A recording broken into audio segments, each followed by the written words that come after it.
The money ministries. Now, a lot of you might know these guys, okay, as the health and wealth gospel. The name it, claim it, tag it, bag it, you know, gab it, grab it, whatever, whatever they call it, you know. But the thing is, Time Magazine had a really interesting article, and it was called "Going After the Money Ministries," and it talks about this Senator Chuck Grassley and his campaign to root out fraud within the health and wealth movement. Now, earlier this month, the ranking member of the Senate Committee on Finance mailed out a 42-point questionnaire to a handful of these money ministers. These are the people you see on TV all the time. People wearing the really gaudy clothes and sequins outfits and everything else made out of gold. Whatever. But on his list were notables such as Kenneth Copeland, Creflo Dollar, Benny Hinn, it's a big one, Eddie Long, Joyce Myers, and Paula White. Now, admittedly, I'm not familiar with Eddie Long, but I'm very familiar with the others. So, Grassley, really, he's talking tough here. He whether private planes, trips to luxurious resorts, Creflo's $500,000 gift to Copeland, and Myers' $23,000 commode, among other things, fits the bill for expenditures permissible as a nonprofit. Now, here's where it gets really sticky because, I mean, they are a nonprofit organization. Okay, they are. But when you're buying, like Joyce Myers, when you're buying a $23,000 commode, come on, it's like my car. I'm serious. That's my car, brand new. All these luxurious resorts and everything else, and so he just wants to know, hey, is this really a proper use of nonprofit monies? He's even gone so far as to ask for credit card receipts and the number of churches' offshore bank accounts. Now that's interesting. Once you start getting into offshore bank accounts, you know, you gotta wonder, what are these people doing? What's going on here? And here's the kicker, okay, is that their response to this questionnaire is completely voluntary. They really don't have to respond, not at all. Some of them haven't, and I presume that many of them won't. Many of them, they don't like to respond to people who are questioning what they're doing. They intimidate them. They have before. And I remember Hank Hanegraaff. Hank Hanegraaff did a book, and I believe it's called Christianity in Crisis, and it was about these very same people, and he was going on and talking about, how they're, how they've deceived all these different people and whatnot. And they've got a huge following. They really do. I mean, they wouldn't be multi-millionaires and billionaires for nothing. I mean, they really wouldn't. So these people have a whole bunch of individuals following them. But when he would ask them questions, hey, like, by the way, you say you have a doctor that follows you around, a doctor who follows you around and who confirms these healings, well, can you, give us a list of some of these people who've been healed of these diseases so we can follow up on it? Well, they weren't very happy about that.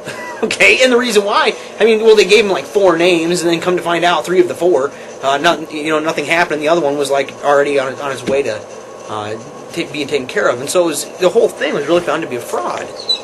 And I encourage people, listen, I have nothing against these people as individuals. As human beings, I just think they're charlatans and hucksters. That's all. I think that they manipulate people. I think that they have stolen. Okay, I think that they have lied, and I think that's how they make their living. That's just my opinion. You think? Yeah, that's my opinion. So, but the senator knows that this whole thing is voluntary, and he knows that a lot of them won't respond. But he's hoping that their replies might lead to a testimony under oath, because if you have a testimony under oath, now it's a whole different ballgame. It really is. Now, interestingly, and this to me, anyways, was really interesting. Charisma magazine, a very, very charismatic magazine, very friendly to these individuals. They didn't seem to have a huge problem with the investigation. They actually went on record as saying that if God wants to use a senator to help the American church clean up its act, then bring on the Reformation. This is Charisma magazine. Okay, this is, seriously, it's been a bastion for word faith and for the prosperity gospel for a long time. And so these guys know firsthand who these individuals are. And what they're saying is, listen, if God's going to use a senator to clean up the American Churches Act, go for it. We're with you. But that, I mean, it's a startling statement.